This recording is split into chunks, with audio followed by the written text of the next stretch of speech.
Sir क्या new world order वाले नहीं समझते इस्लाम सबके लिए खतरा है? व्लादिमीर, वो बिल्कुल समझते हैं, पर एक स्ट्रीम पे लाके यहूदी जो अब्राहमिक हैं, अब्राहमिक यानी पश्चिम के 3 मजहब हैं, यहूदी ओल्ड टेस्टामेंट, ईसाइयत न्यू टेस्टामेंट और मोहम्मडन, ये तीनों एक ही मजहब से निकले हैं, यहूदी से।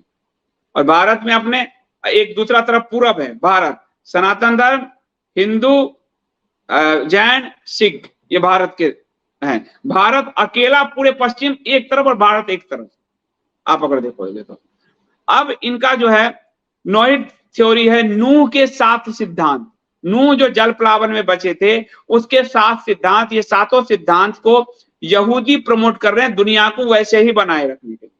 और इसमें अब्राहमिक यानी मुस्लिम और क्रिश्चियन कैथोलिक दोनों साथ हैं। जहां जहां ज्यादा पढ़ा लिखा लोग है वहां वो फ्रीमेजन सोसाइटी, वो भी वन वर्ल्ड वन रिलीजन, ये यहूदी भी वन वर्ल्ड वन रिलीजन, इस्लाम भी वन वर्ल्ड वन रिलीजन, ईसाइयत भी वन वर्ल्ड वन रिलीजन पे काम कर रहे हैं। और इन सब एक सिद्धांत पे जो नोहिड का थ्योरी है, नूह के 7 सिद्धांत, उस पर ये सभी सहमत हैं। अभी सभी अलग अलग फोर्स से काम कर रहे हैं और इनका सिद्धांत है कि पहले शत्रुओं को खत्म करें। उस 7 सिद्धांत में जो पहला सिद्धांत है वो है मूर्ति पूजकों का ध्वंस। फर्स्ट ही सिद्धांत है का मूर्ति पूजकों का ध्वंस, उस पे ये सारे थ्योरी काम कर रही है आपको। तो और अंत में जब चीजें मूर्ति पूजक समाप्त हो जाएंगे तो अंत में यहूदी इन सबको टेक ओवर कर लेंगे और समाप्त कर देंगे, और फिर वो नूह के थ्योरी जो है 7 सिद्धांत उसको लागू कर देंगे। ये न्यू वर्ल्ड ऑर्डर का असली मुद्दा है। इसलिए आप अपने यहां भी देखते होंगे हमारे नेता कहते हैं वन वर्ल्ड वन थॉट, ये सब उसी के थ्योरी फ्रीमेजन्स। न्यू वर्ल्ड में आपको जितने वर्ल्ड के बड़े लोग देखोगे, वैज्ञानिक से लेकर रिसर्चर बड़े, वो सब यहूदी नेता आपको मिलेंगे, आप देखोगे। तो वो उसको, और भाजपा और संघ का यहूदी, सीआई, अमेरिका, इन सबसे बड़े अच्छे रिलेशन में, कांग्रेस का चीनी, कम्युनिस्ट, रशिया से बहुत अच्छे रिलेशन में, दोनों का ऐसे सिद्धांत चलता है। दोनों पार्टियों इस तरह से है। इसलिए राहुल गांधी पे चीन का आरोप लगता है, लेकिन आप क्योंकि इन लोगों को जानकारी नहीं है या बोल नहीं पाते, ACYPL वाला आरोप ये उन नेताजी पे नहीं लगा पाते। तो पूरी ट्रेनिंग है, यहूदी वर्ल्ड इस दुनिया को टेक ओवर किए हुए है, पर वो दिखता नहीं, वो हमारा मित्र जैसा आपको दिखेगा, लेकिन अंत में वो सबको अंत में नूह के उस 7 सिद्धांत में घुसा देगा। यही न्यू वर्ल्ड, ओल्ड वर्ल्ड, सबको समय समय पे जितने भी गुप्त संस्थाएं खड़ी की गई उन सबका वही प्रयास, जितने भी गुप्त संस्थाएं खड़ी की गई उन सबका भी यही प्रयास था, समय समय पर ये चीजें चलती रहे।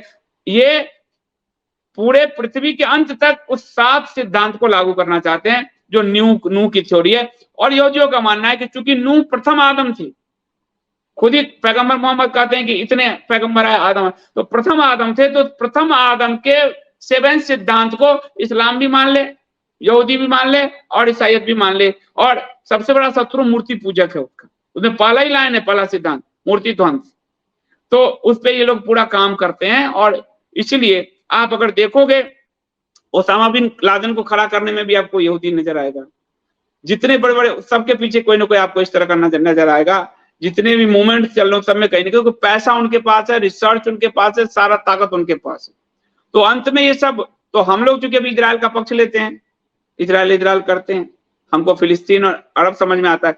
अंत में इनकी थ्योरी है कि पहले तो मेन शत्रुओं को, तो शत्रुओं को मिला के हमारे नेता को ही मिला लिया, संस्था को ही मिला लिया, वही आप मंदिर तोड़ते हैं तो आप विरोध नहीं करते, वही आपके मूर्ति उखाड़ते हैं तो आप विरोध नहीं करते। जो नूह के प्रमोटर्स करना चाहते थे वो आपके हिंदू नेता से, हिंदू पार्टी से, हिंदू संस्था से करवा रहे हैं।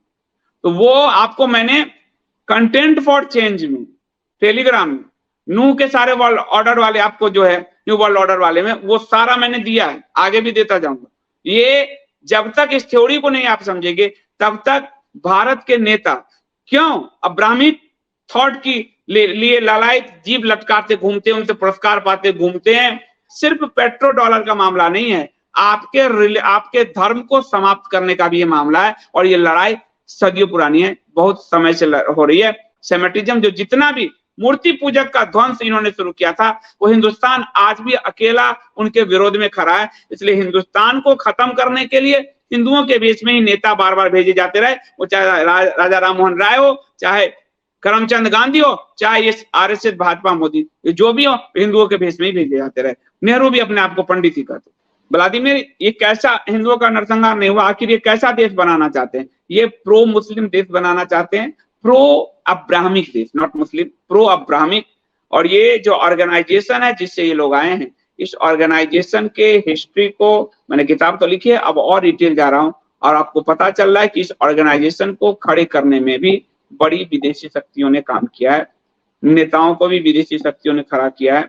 और आपको जो कुछ दस्तावेज मैंने change for content for change के वर्ल्ड ऑर्डर में दिए हैं आपको, न्यू वर्ल्ड ऑर्डर में पूरी दुनिया में जो अब्राहमिक थॉट एकॉर्ड, एक अब्राहमिकवाद का जो है, उसमें भारत के हिंदुओं को बलि का बकरा बनाने का काम कोई हिंदू ही कर सकता था।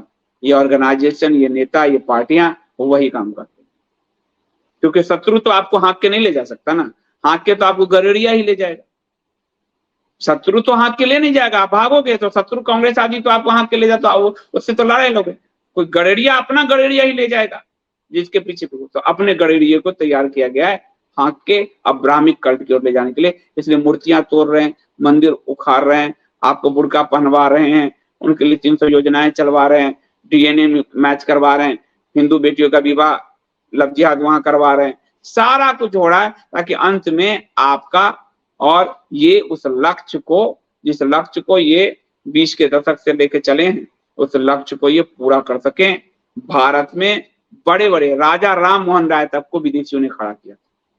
बड़े बड़े आपके जो नेता, जिस नेता बड़े स्वामी जी का नाम लेते हो, वो फ्रीमेजन सोसाइटी से थे। तो हिंदू इतना जल्दी डायलूट होता है, उसका फायदा वो बहुत लंबे समय से चीजों को कर रहे हैं। आप इसको समझें।